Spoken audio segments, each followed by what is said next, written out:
મારું નામ ભરત છે અને હું ગુજરાતનો રહેવાસી છું. મારી ઉંમર 26 વર્ષની છે અને હું ખાનગી કંપનીમાં નોકરી કરું છું. મારી ઊંચાઈ 5 ફૂટ 9 ઇંચ છે. આ વાર્તા તે સમયની છે જ્યારે હું 20 વર્ષની હતી. અમારા ઘરની પાડોશીમાં એક મંદિર છે અને તેની સામેના ઘરમાં પંડિત રહેતા હતા. તે ઘર તેમને મંદિરના પંડિતે આપેલું હતું. પંડિતના પરિવારમાં તે પોતે, તેની પત્ની, તેની 2 વર્ષની દીકરી અને એક 7 વર્ષનો પુત્ર હતો. તેની પત્નીનું નામ મીણુ હતું. હવે હું તમને મીણુ વિશે શું કહું. મીણુ 26 વર્ષની છોકરી હતી. આપણા દેશમાં લગ્ન નાની ઉંમરમાં થાય છે. મીણુની ઊંચાઈ 5 ફૂટ 4 ઇંચ હતી. મીણુ પહેલેથી ખૂબ જ પાતળી હતી, પરંતુ હવે તે વધુ જટિલ બની ગઈ હતી અને તેના ગોરા રંગે તેને વધુ સુંદર બનાવી હતી. હું તેને દરરોજ સવારે અને સાંજના સમયે જોતો જ રહેતો. પંડિતના ઘરની ખિડકી અને અમારું ઘર સાથે બાજુમાં હતું. જ્યારે હું ખિડકીએ ઊભો રહેતો ત્યારે મને મીણુની ઝલક જોવા મળતી. તેના બિસ્તર પણ જોઈ શકાતું હતું. જ્યારે તે ચાદર પાથરી રહી હતી, મીણુ ઘર બહાર મોટાભાગે સાડી પહેરતી અને ઘરમાં કુર્તી પજામા પહેરતી. તે જોઈને હું તેના માટે પાગલ થઈ રહ્યો હતો, પણ મેં નક્કી કર્યું કે મારે તેની સાથે વાત કરવી જ છે અને હું તે માટે જોખમ ઉઠાવવા તૈયાર હતો. અમારા પંડિતજી સાથે સારા સંબંધ હતા અને હું ઘણીવાર તેના ઘરમાં જતો. એક દિવસ હું એમ જ તેમના ઘરે ગયો. મીણુએ મને પૂછ્યું કે તમારે શું કામ હતું? તો મેં ધીમે ધીમે કહ્યું કે હું તમને પ્રેમ કરવા લાગ્યો છું. મીણુએ મને થપ્પડ મારી દીધી અને હું પાછો પોતાના ઘરે આવી ગયો.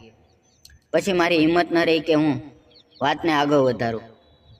થોડા દિવસ પછી મારા કોલેજમાં રજા હતી. એક દિવસ પંડિતજી અચાનક મંદિરની સીડીઓથી પડ્યા અને દેવ થઈ ગયા. પછી ખબર પડી કે તેને હાર્ટ એટેક આવ્યો હતો. આ સાંભળીને મને ખૂબ જ દુઃખ થયું, કારણ કે તેઓ ખૂબ જ સારા માણસ હતા. મીણુ માટે પણ દુઃખનો સમય હતો, કારણ કે તે વિધવા થઈ ગઈ હતી.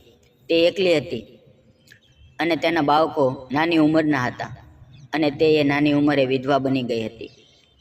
એક વિધવા અને ઉપરથી 2 બાળકોની માતા પોતાનું જીવન કેવી રીતે ચલાવે? આ વિચાર કરીને મને ખૂબ કષ્ટ થયું. પ્રથમ તો મેં વિચાર્યું કે કોઈને કહીને આને નોકરી પર લગાવી દઉં. મીણુ ખૂબ વધુ ભણેલી નથી, તો તેને કેવી રીતે નોકરી મળશે? પછી મીણુએ પોતાના ઘરના ખર્ચ માટે લોકોના ઘરોમાં કામ કરવાનું શરૂ કર્યું. મને આ બધું જોઈને સારું લાગતું નહોતું.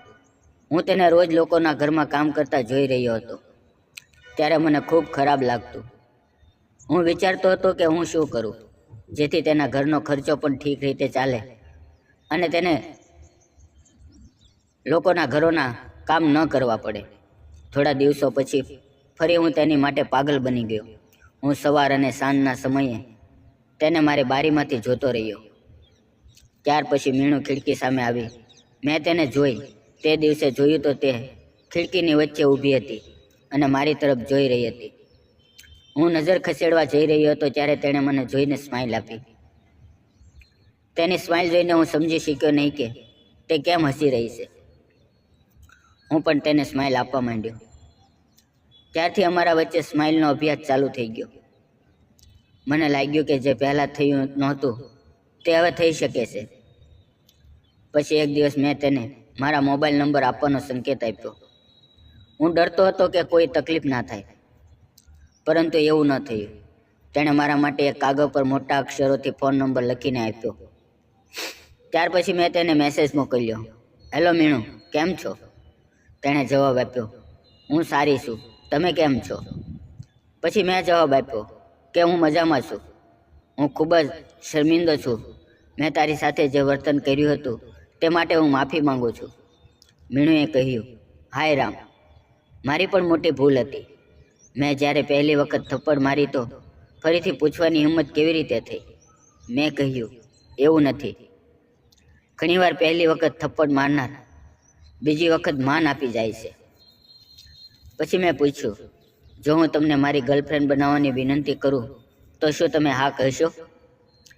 મીણુએ કહ્યું, પરંતુ હું તો વિધવા છું, હું તમારી ગર્લફ્રેન્ડ કેવી રીતે બની શકું? વિધવા શબ્દ સાંભળીને મને ખૂબ જ દુઃખ થયું. મેં કહ્યું, મીણુ, દુઃખી ન થા. મીણુએ કહ્યું, તમને ખબર છે કે હું વિધવા છું અને મારા બાળકો પણ છે. મીણુ, તમે બધું જાણો છો મારા વિશે. હું તમને ખૂબ પસંદ કરું છું. શું તમે મારી પ્રેમિકા બનશો? મીણુએ કહ્યું, હા, કેમ નહીં, હું હા કહીશ. તેના મોઢામાંથી હા સાંભળી મારી ખુશીનો પાર ના રહ્યો. હવે હું માત્ર તેના જ વિચારો કરતો હતો. હું કહેતો, તમે ખૂબ સુંદર છો, હું કેટલી વાર તને પ્રેમ કરું છું, પરંતુ મને ખબર નથી કે શું કરવું. મીણુએ કહ્યું, હું પણ તમને ખૂબ પસંદ કરું છું. મારા પતિના અવસાન પછી હું સંપૂર્ણ રીતે એકલી થઈ ગઈ છું. હું તમારી સાથે લગ્ન કરીશ અને તને મારી પત્ની બનાવીશ અને તમારા બાળકોની જવાબદારી લઈશ. મીણુએ પૂછ્યું, હવે ક્યારે મળવું છે? મેં કહ્યું, તું મારા ઘરે આવ. મીણુએ કહ્યું, નહીં, તમે મારા ઘરે આવો.